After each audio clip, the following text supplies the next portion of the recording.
Bienvenue sur Classique en lecture. Les caractères de Jean de la Bruyère, section 9, du souverain ou de la République, lu par Jean-Pierre.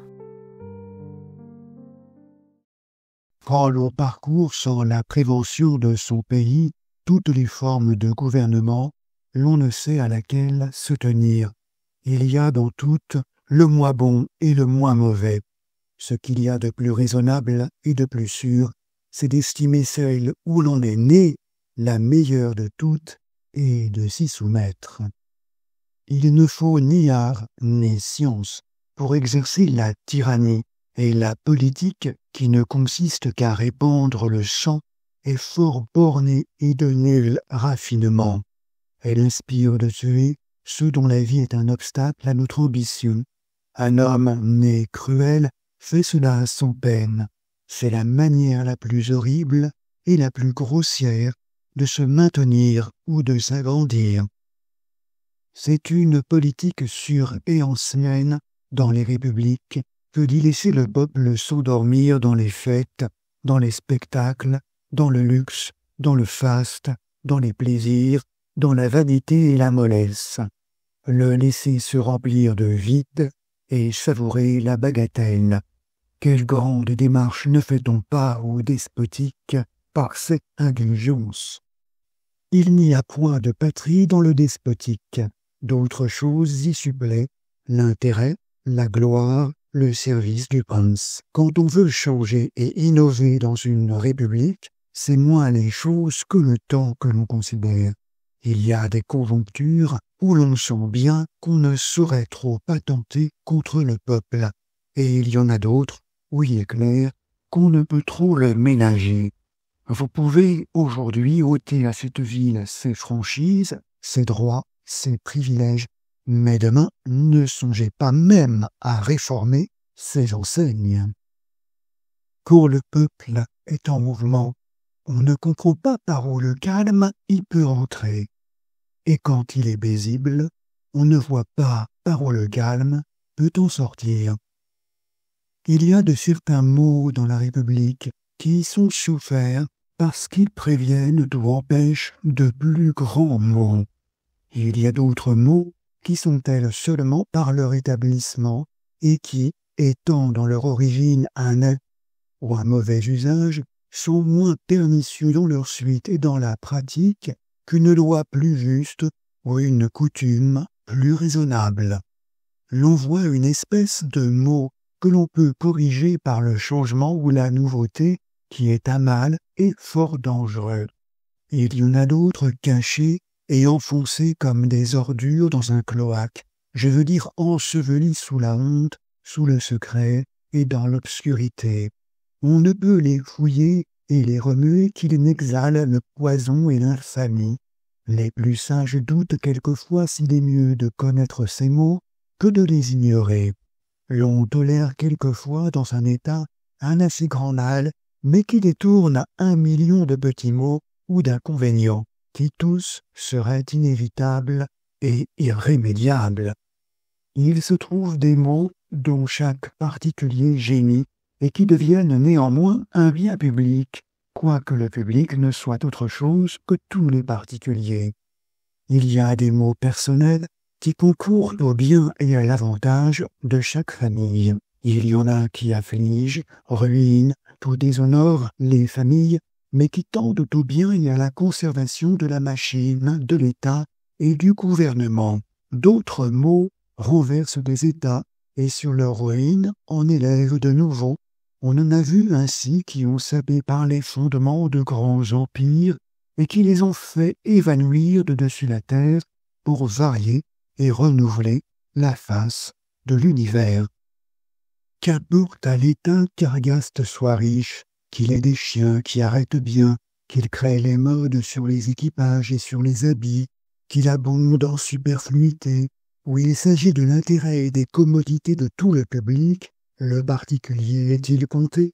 La consolation des peuples dans les choses qui leur pèsent un peu est de savoir qu'ils soulagent le prince ou qu'ils n'enrichissent que lui.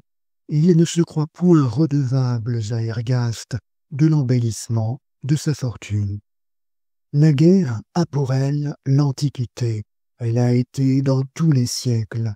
On l'a toujours vu remplir le monde de veuves et d'orphelins, épuiser les familles d'héritiers et faire périr les frères à une même bataille.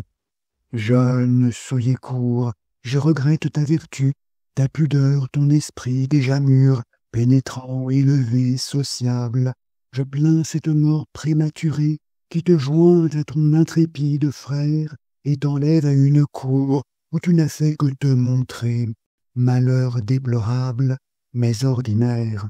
De tout temps les hommes, pour quelques morceaux de terre de plus ou de moins, sont convenus entre eux de se dépouiller, se brûler, se tuer, s'égorger les uns les autres, et pour le faire plus ingénieusement et avec plus de sûreté, ils ont inventé de belles règles, on appelle l'art militaire.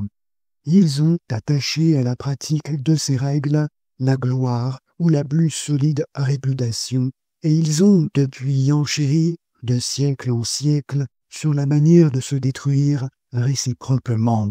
De l'injustice des premiers hommes, comme de son unique source, est venue la guerre, ainsi que la nécessité où ils se sont trouvés de se donner des maîtres qui fixassent leurs droits et leurs prétentions. Si, content du sien, on eût pu s'abstenir du bien de ses voisins, on avait, pour toujours, la paix et la liberté. Le peuple paisible dans ses foyers, au milieu des siens, et dans le sein d'une grande ville où il n'a rien à craindre, ni pour ses biens ni pour sa vie, respire le feu et le sang, s'occupe de guerre, de ruines, d'embrasements et de massacres, souffre impatiemment que des armées qui tiennent la campagne ne viennent point à se rencontrer, ou si elles sont une fois en présence, qu'elles ne combattent point, ou si elles se mêlent, que le combat ne soit pas sanglant, et qu'il y ait moins de dignes hommes sur la place.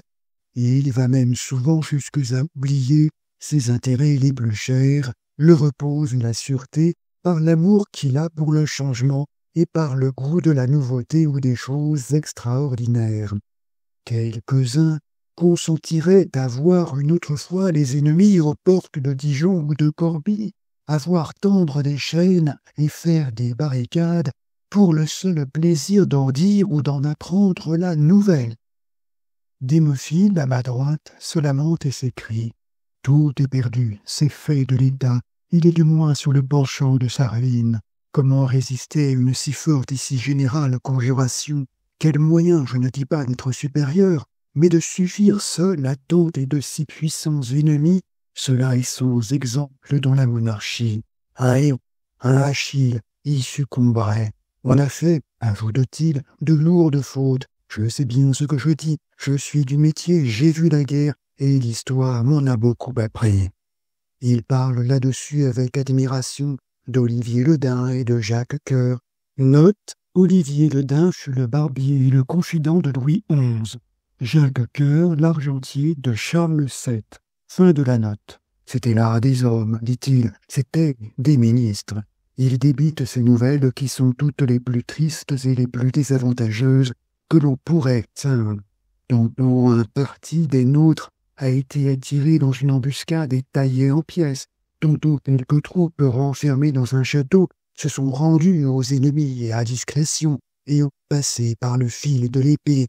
Et si vous lui dites que ce bruit est faux et qu'il ne se confirme point, il ne vous écoute pas. Il ajoute qu'un tel général a été tué, et bien qu'il soit vrai qu'il n'a reçu qu'une légère blessure et que vous l'en assuriez, il déplore sa mort, il plaint sa veuve, ses enfants, l'État, il se plaint lui-même, il a perdu un bon ami et une grande protection.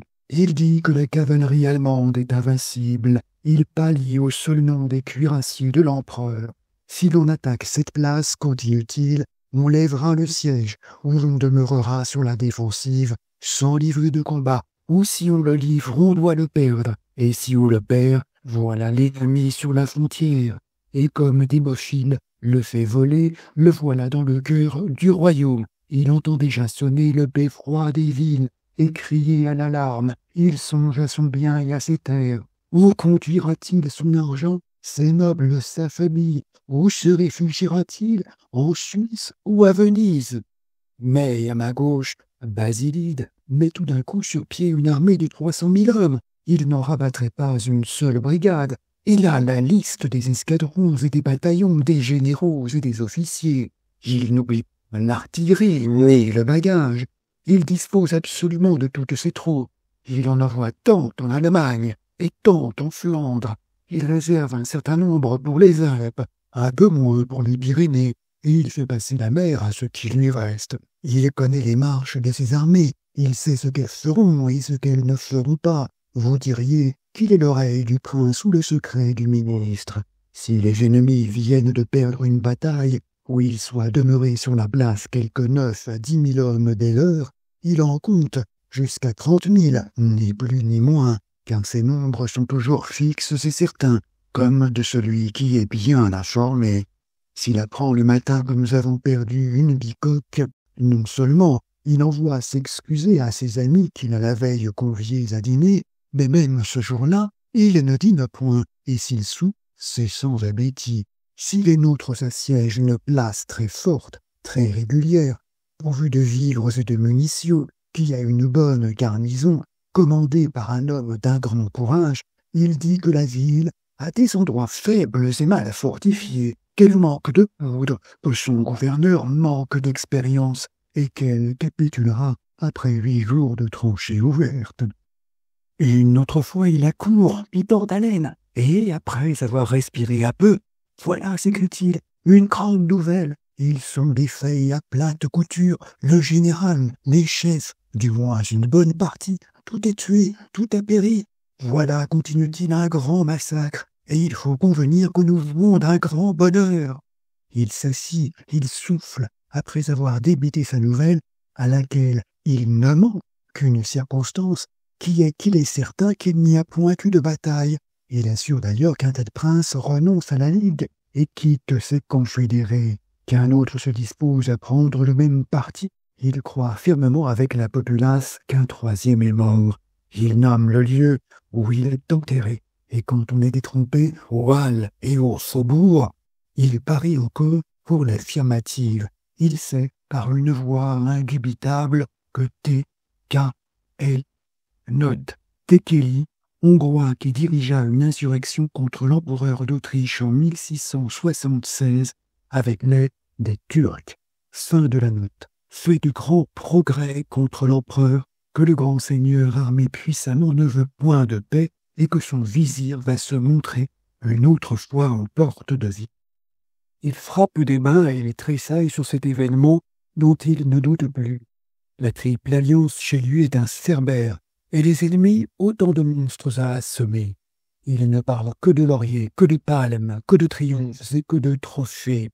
Il dit dans le discours familier « Notre auguste héros, notre grand potentat, notre invincible monarque, réduisez-le si vous le pouvez à dire simplement « Le roi a beaucoup d'ennemis, ils sont puissants, ils sont unis, ils sont aigris, il les a vaincus, j'espère toujours qu'il les pourra vaincre. » Ce style, trop ferme et trop décisif pour Démophile, n'est pour Basilide ni assez pompeux ni assez exagéré. Il a bien d'autres expressions en tête, et il travaille aux inscriptions des arcs et des pyramides qui doivent orner la ville capitale un jour d'entrée. Et, dès qu'il entend dire que les armées sont en présence, aucune place est investie, il fait déplier sa robe et la mettre à l'air afin qu'elle soit toute prête pour la cérémonie de la cathédrale. Il faut que le capital d'une affaire qui assemble dans une ville des plénipotentiaires ou des agents des couronnes et des républiques soit d'une longue et extraordinaire discussion. Si elle leur coûte plus de temps, je ne dis pas que les seuls préliminaires, mais que le simple règlement des rangs, des préséances et des autres cérémonies. Le ministre ou le plénipotentiaire est un caméléon, est un protée. Semblable quelquefois à un joueur habile, il ne montre ni humeur ni complexion, soit pour ne point donner lieu aux conjectures ou se laisser pénétrer, soit pour ne rien laisser échapper de son secret, par passion ou par faiblesse.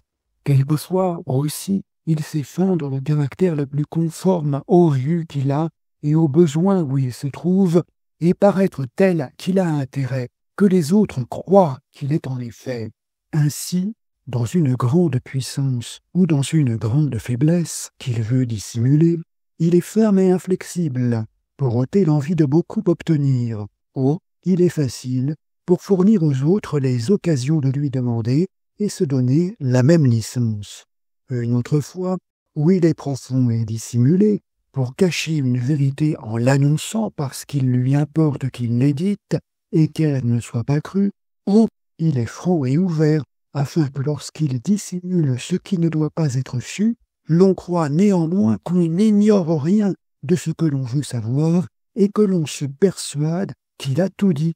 De même, où il est vif et grand parleur, pour faire parler les autres, pour empêcher qu'on ne lui parle de ce qu'il ne veut pas ou de ce qu'il ne doit pas savoir, pour dire plusieurs choses différentes qui se modifient ou qui se détruisent les unes les autres, qui confondent dans les esprits la crainte et la confiance, pour se défendre d'une ouverture qui lui est échappée par une autre qui l'aura faite, ou il est froid et taciturne, pour jeter les autres dans l'engagement de parler, pour écouter longtemps, pour être écouté quand il parle, pour parler avec ascendant et avec poids, pour faire des promesses ou des menaces qui portent un grand coup et qui ébranlent.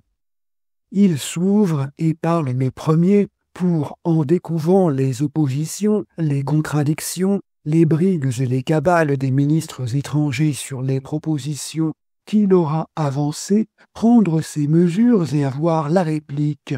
Et, dans une autre rencontre, il parle le dernier pour ne point parler en vain, pour être précis, pour connaître parfaitement les choses sur quoi il est permis de faire compte pour lui et pour ses alliés, pour savoir ce qu'il doit demander et ce qu'il peut obtenir. Il sait parler en termes clairs et formels, il sait encore mieux parler ambiguement, d'une manière enveloppée, user de tours ou de mots équivoques, qu'il peut faire valoir ou diminuer dans les occasions et selon ses intérêts. Il demande peu quand il ne veut pas donner beaucoup. Il demande beaucoup pour avoir peu et l'avoir plus sûrement.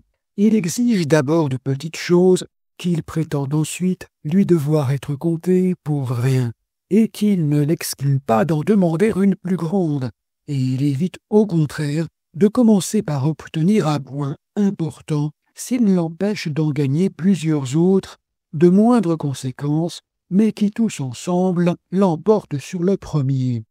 Il demande trop pour être refusé, mais dans le dessein d'y faire un droit ou une bienséance, de refuser lui-même ce qu'il sait bien qu'il lui sera demandé et qu'il ne veut pas octroyer. Aussi soigneuse alors d'exagérer l'énormité de la demande et de faire convenir, s'il se peut, des raisons qu'il a de n'y pas entendre que d'affaiblir celle qu'on prétend avoir de ne lui pas accorder ce qu'il sollicite avec instance, également appliqué à faire sonner haut et à grossir dans l'idée des autres le peu qu'il offre et à mépriser ouvertement le peu que l'on consent de lui donner.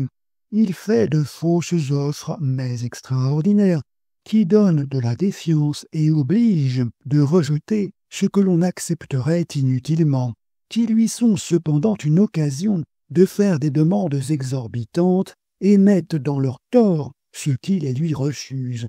Il accorde plus qu'on ne lui demande, pour avoir encore plus qu'il ne doit donner. Il se fait longtemps prier, presser, importuner sur une chose médiocre, pour éteindre les espérances et ôter la pensée d'exiger de lui rien de plus fort. Ou, s'il se laisse fléchir jusqu'à l'abandonner, c'est toujours avec des conditions qui lui font partager le gain et les avantages avec ceux qui reçoivent. Il prend directement ou indirectement l'intérêt d'un allié s'il y trouve son utilité et l'avancement de ses prétentions. Il ne parle que de paix, que d'alliance, que de tranquillité publique, que d'intérêt public, et en effet, il ne songe qu'aux siens, c'est-à-dire à ceux de son être ou de sa république. Tantôt il réunit quelques-uns qui étaient contraires les uns aux autres, et tantôt il divise quelques autres qui étaient unis. Il intimide les forts et les puissants, il encourage les faibles, il unit d'abord d'intérêt plusieurs faibles contre un plus puissant pour rendre la balance égale. Il se joint au premier pour la faire pencher, et il leur vend cher sa protection et son alliance. Il sait intéresser ceux avec qui il traite, et par un adroit manège, par de fins et de subtils détours, il leur fait sentir leurs avantages particuliers, les biens et les honneurs qu'ils peuvent espérer par une certaine facilité qui ne choque point leur commission ni les intentions de leur maître. Il ne veut pas aussi être cru imprenable par cet endroit. Il laisse voir en lui quelque peu de sensibilité pour sa fortune. Il s'attire par là des propositions qui lui découvrent les vues des autres, les plus secrètes, leurs desseins les plus profonds et leurs dernières ressources, et il en profite. Si quelquefois il est lésé dans quelques chaises qui ont enfin été réglées, il crie haut. Si c'est le contraire, il crie plus haut, et jette ceux qui perdent sur la justification et la défensive. Il a son fait digéré par la cour, toutes ses démarches sont mesurées, les moindres avances qu'il fait lui sont prescrites, et il agit néanmoins, dans les points difficiles et dans les articles contestés, comme s'il se relâchait de lui-même sur le champ, et comme par un esprit d'accommodement. Il ose même promettre à l'Assemblée qu'il fera goûter la proposition, et qu'il n'en sera pas désavoué. Il fait courir un bruit faux des choses seulement dont il est chargé, muni d'ailleurs de pouvoirs particuliers qu'il ne découvre jamais qu'à l'extrémité, et dans les moments où il lui serait pernicieux de ne les pas mettre en usage. Il tend surtout par ses intrigues au solide et à l'essentiel, toujours près de leur sacrifier les minuties et les points d'honneur imaginaires. Il a du flegme, il s'arme de courage et de patience, il ne se lasse point, il fatigue les autres et les pousse jusqu'au découragement. Il se précautionne et s'endurcit contre les lenteurs et les remises, contre les reproches, les soupçons, les défiances, contre les difficultés et les obstacles, persuadé que le temps seul et les conjonctures amènent les choses et conduisent les esprits au point où on les souhaite. Il va jusqu'à feindre un intérêt secret à la rupture de la négociation lorsqu'il désire le plus ardemment qu'elle soit continuée, et si au contraire il a des ordres précis de faire les derniers efforts pour la rompre, il croit devoir, pour y réussir, en presser la continuation et la fin. S'il survient un grand événement, il se raidit ou il se relâche selon qu'il lui est utile ou préjudiciable, et, si par une grande prudence il sait le prévoir, il presse et il temporise selon que l'état pour lequel il travaille on doit craindre ou espérer, et il règle, sur ses besoins, ses conditions. Il prend conseil du temps, du lieu, des occasions, de sa puissance ou de sa faiblesse, du génie des nations avec qui il traite, du tempérament et du caractère des personnes avec qui il négocie. Toutes ses vues, toutes ses maximes, tous les raffinements de sa politique tendent à une seule fin, qui est de n'être point trompé et de tromper les autres. Le caractère des Français demande du sérieux dans le souverain. L'un des malheurs du prince est d'être souvent trop plein de son secret par le péril qu'il y a à le répandre. Son bonheur est de rencontrer une personne sûre qui l'en décharge. Il ne manque rien à un roi que les douceurs d'une vie privée. Il ne peut être consolé d'une si grande perte que par le charme de l'amitié et par la fidélité de ses amis. Le plaisir d'un roi qui mérite de l'être est de l'être moins quelquefois, de sortir du théâtre, de quitter le bas de Seigle et les brodequins et de jouer avec une personne de confiance un rôle plus familier. Note. Dans la plupart des dernières éditions, on lit ici « bas de soie », leçon visiblement absurde. Dans les premières, on lisait le « bas de seille », qu'un téméraire correcteur crut devoir changer en « bas de soie ». C'est pourtant du bas de seille que la Bruyère a voulu parler. Mais qu'est-ce que le bas de seille? C'est la partie inférieure du seille, habit romain qu'on nommait sur nos théâtres le tonnelet, espèce de tablier lissé, gonflé et arrondi qui va jusqu'au genou et dont se paraient les acteurs tragiques lorsqu'ils représentaient des pièces empruntées à l'histoire grecque ou romaine. Fin de la note. Rien ne fait plus d'honneur au prince que la modestie de son favori. Le favori n'a point de suite, il est sans engagement et sans liaison. Il peut être entouré de parents et de créatures, mais il n'y tient pas. Il est détaché de tout et comme isolé. Une belle ressource pour celui qui est tombé dans la disgrâce du prince, c'est la retraite.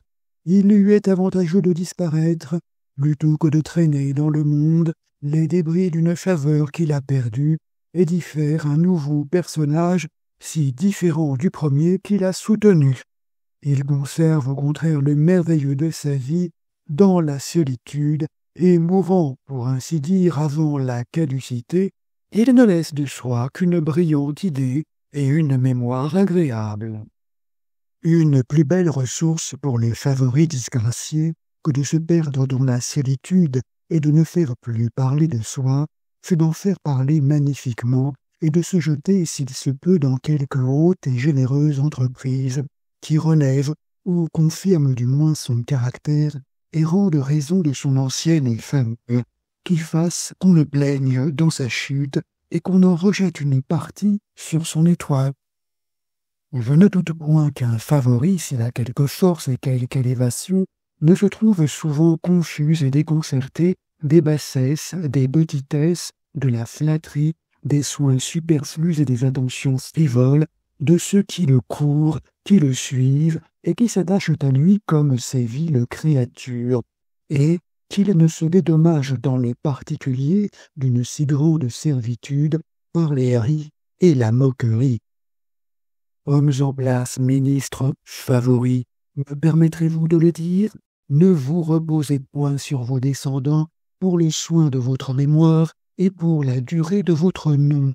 Les titres passent, la faveur s'évanouit, les dignités se perdent, les richesses se dissipent et le mérite dégénère. Vous avez des enfants, il est vrai, dignes de vous, j'ajoute même capables de soutenir toute votre fortune.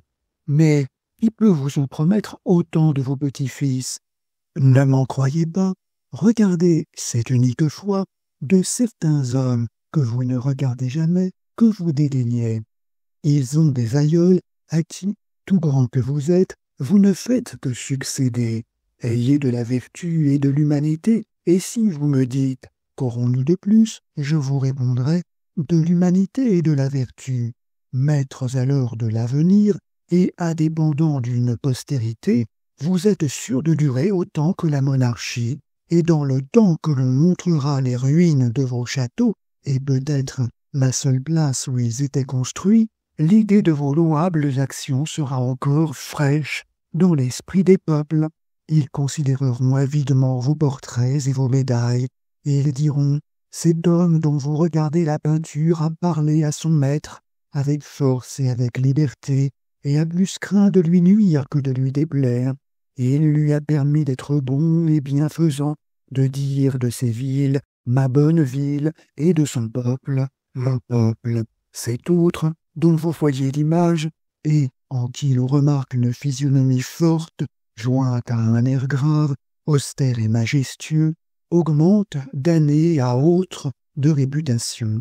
Les plus grands politiques souffrent de lui être comparés. Son grand dessein a été d'affermir l'autorité du prince et la sûreté des peuples par l'abaissement des grands. Ni les partis, ni les conjurations, ni le péril de la mort, ni les infirmités n'ont pu l'en détourner. Il a eu du temps de reste pour entamer un ouvrage, continué ensuite et achevé par l'un de nos plus grands et de nos meilleurs princes, l'extinction de l'hérésie. Le panneau le plus délié et le plus spécieux qui, dans tous les temps, était étendu aux grands par leurs gens d'affaires et aux rois par leurs ministres, est la leçon qu'ils leur font de s'acquitter et de s'enrichir. Excellent conseil, maxime utile, fructueuse, une mine d'or, un perron, du moins pour ceux qui ont su jusqu'à présent l'inspirer à leur maître. C'est un extrême bonheur pour les peuples quand les princes admettent dans sa confiance et choisit pour les ministères ceux même qu'ils auraient voulu lui donner s'ils en avaient été les maîtres. La science des détails ou une diligente attention aux moindres besoins de la République est une partie essentielle au bon gouvernement, trop négligée à la vérité dans les derniers temps par les rois, par les ministres, mais qu'on ne peut trop souhaiter dans le souverain qui l'ignore, ni assez estimer dans celui qui la possède. Peu certes en effet au bien des peuples et à la douceur de leurs jours que le prince place les bornes de son empire au-delà des terres de ses ennemis, qu'il force de leur souveraineté des provinces de son royaume, qu'il leur soit d'également supérieur par les sièges et par les batailles, et qu'il ne soit devant lui en sûreté, ni dans les plaines, ni dans les plus forts bastions, que les nations s'appellent les unes les autres, se liguent ensemble pour se défendre et pour l'arrêter, qu'elles se liguent en vain, qu'ils marchent toujours et qu'ils triomphent toujours, que leurs dernières espérances soient tombées par leur affermissement d'une santé qui donnera au monarque le plaisir de voir les princes ses petits-fils soutenir ou accroître ses destinées, se mettre en campagne, s'emparer de redoutables forteresses et conquérir de nouveaux États, commander de vieux et expérimentés capitaines, moins par leur rang et leur naissance que par leur génie et leur sagesse, suivre les traces augustes de leur victorieux père, imiter sa bonté, sa docilité, son équité, sa vigilance, son intrépidité. Que me servirait en un mot, comme à tout le peuple, que le prince fût heureux et comblé de gloire par lui-même et par les siens, que ma patrie fût puissante et formidable, si, triste et inquiet, j'y vivais dans l'oppression ou dans l'indigence, si, à couvert des courses de l'ennemi, je me trouvais exposé dans les places ou dans les rues d'une ville, aux fers d'un assassin, et que je craignasse moins dans l'horreur de la nuit d'être pillé ou massacré dans d'épaisses forêts que dans ces carrefours, si la sûreté, l'ordre et la propreté ne rendaient pas le séjour des villes si délicieux et n'y avaient pas à mener avec l'abondance, la douceur de la société, si, faible et seul de mon parti, j'avais à souffrir dans ma métairie du voisinage d'un grand, et si l'on avait moins pourvu à me faire justice de ces entreprises, si je n'avais pas sous ma main autant de maîtres et d'excellents maîtres pour élever mes enfants dans les sciences ou dans les arts qui feront un jour leur établissement, si par la facilité du commerce, il m'était moins ordinaire de m'habiller de bonnes étoffes et de me nourrir de viande saine et de les acheter peu, si enfin par les soins du prince, je n'étais pas aussi content de ma fortune qu'il doit lui-même, par ses vertus, l'être de la sienne. Les 8 ou les 10 000 hommes sont au souverain comme une monnaie dont il achète une place ou une victoire. S'il fait qu'il lui en coûte moins, s'il épargne les hommes, il ressemble à celui qui marchande et qui connaît mieux qu'un autre le prix de l'argent. Tout prospère dans une monarchie où l'on confond les intérêts de l'État avec ceux du prince. Nommer un roi père du peuple est moins cher son éloge que l'appeler par son nom ou faire sa définition. Il y a un commerce ou un retour de devoir du souverain à ses sujets et de ceux-ci au souverain. Quels sont les plus assujettissants et les plus pénibles? Je ne le déciderai pas. Il s'agit de juger d'un côté entre les étroits engagements du respect, des secours, des services, de l'obéissance, de la dépendance, et d'un autre, les obligations indispensables de bonté, de justice, de soin, de défense, de protection. Dire qu'un prince est arbitre de la vie des hommes.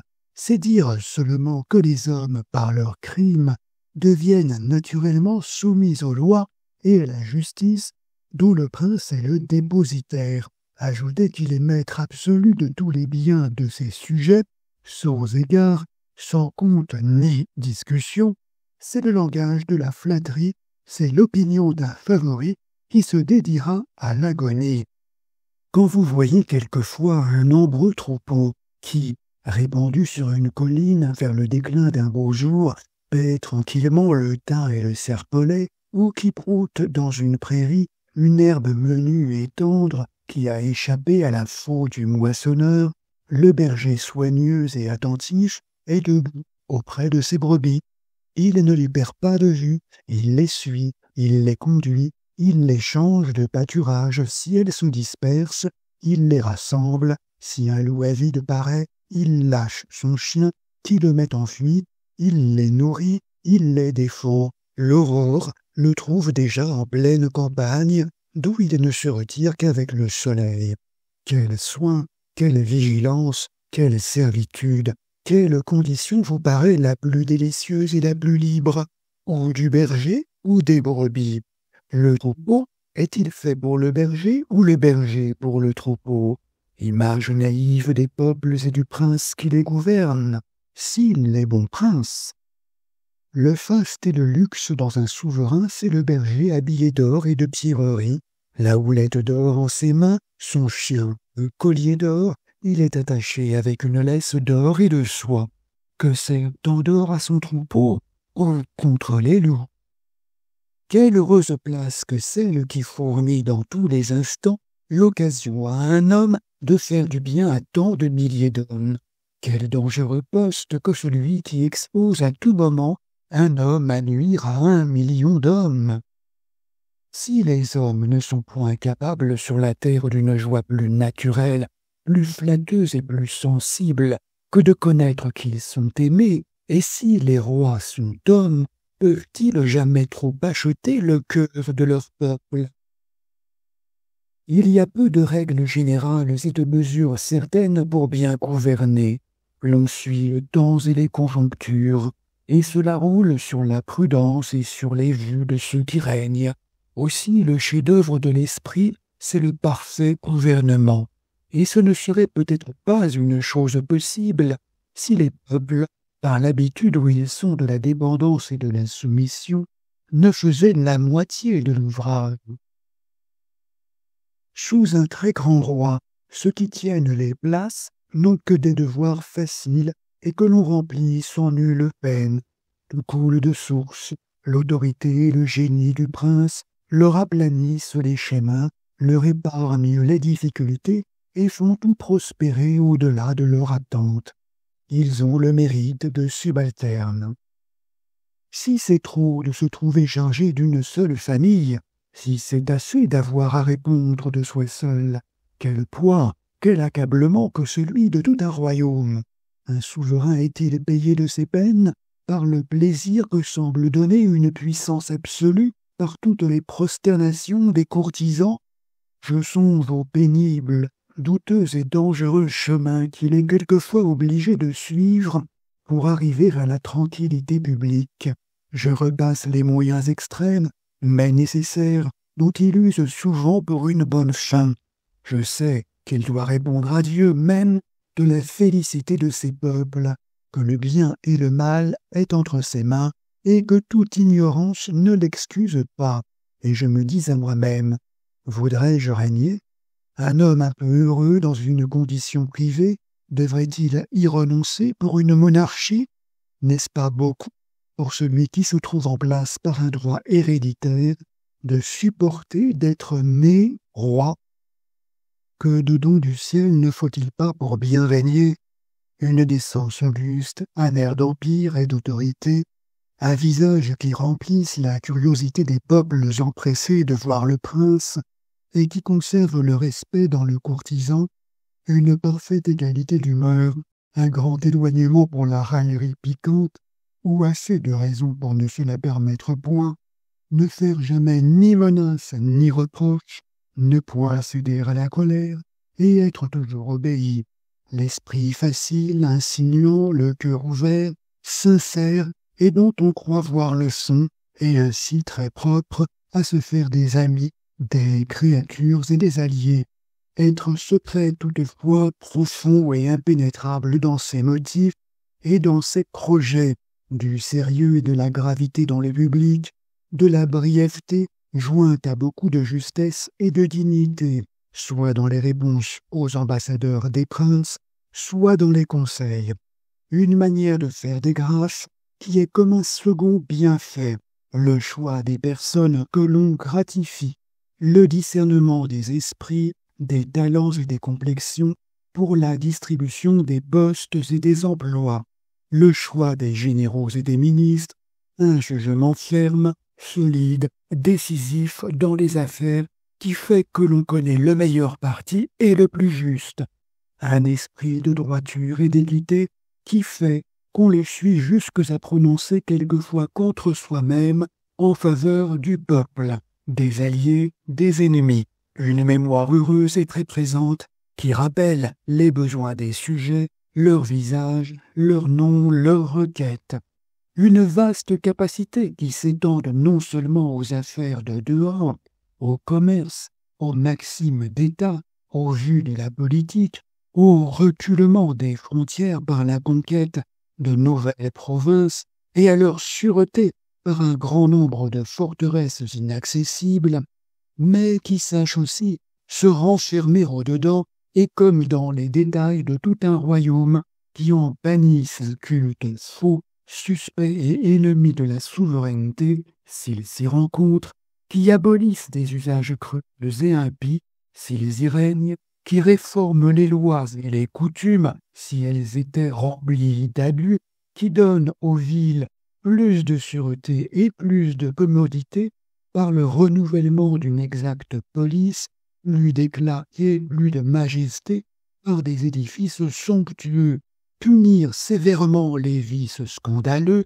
donner par son autorité et par son exemple du crédit à la piété et à la vertu, protéger l'Église, ses ministres, ses droits, ses libertés, ménager ses peuples comme ses enfants, être toujours au pied de la pensée de les soulager, de rendre les subsides légers et tels qu'ils se lèvent sur les provinces sans les appauvrir, de grands talents pour la guerre, être vigilant, appliqué, laborieux, avoir des armées nombreuses, les commander en personne, être froid dans le péril, ne ménager sa vie que pour le bien de son état, aimer le bien de son état et sa gloire plus que sa vie, une puissance très absolue qui ne laisse point d'occasion aux brigues, à l'intrigue et à la cabale, qui ôte cette distance infinie qui est quelquefois entre les grands et les petits, qui les rapproche et sous laquelle tout se plie également. Une étendue de connaissances qui fait que le prince voit tout par ses yeux, qu'il agit immédiatement et par lui-même, que ses généraux ne sont, quoiqu'éloignés de lui, que ses lieutenants, et les ministres que ses ministres. Une profonde sagesse qui sait déclarer la guerre, qui sait vaincre et user de la victoire, qui sait faire la paix, qui sait la rompre, qui sait quelquefois et selon les divers intérêts, contraindre les ennemis à la recevoir, qui donne des règles à une vaste ambition et sait jusqu'où l'on doit conquérir, au milieu d'ennemis couverts ou déclarés, se procurer le loisir des jeux, des fêtes, des spectacles, cultiver les arts et les sciences, former et exécuter des projets d'édifices surprenants, un génie enfin supérieur et puissant, qui se fait aimer et révérer des siens, craindre des étrangers,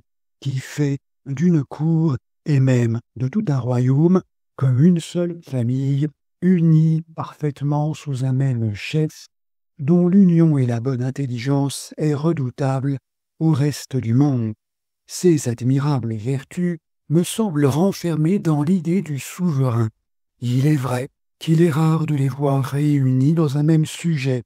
Il faut que trop de choses concourent à la fois, l'esprit, le cœur, les dehors, le tempérament, et il me paraît qu'un monarque qui les rassemble toutes en sa personne, est bien digne du nom de grand. Merci d'avoir écouté la section 9 des caractères de Jean de La Bruyère sur Classique en lecture. Si cette vidéo vous a plu, vous pouvez la partager. Vous pouvez aussi aider la chaîne à se développer. Pour cela, n'hésitez pas à liker, vous abonner et activer la cloche des notifications pour être prévenu lorsque je sors une nouvelle vidéo de lecture. Vous pouvez également me donner vos impressions dans les commentaires.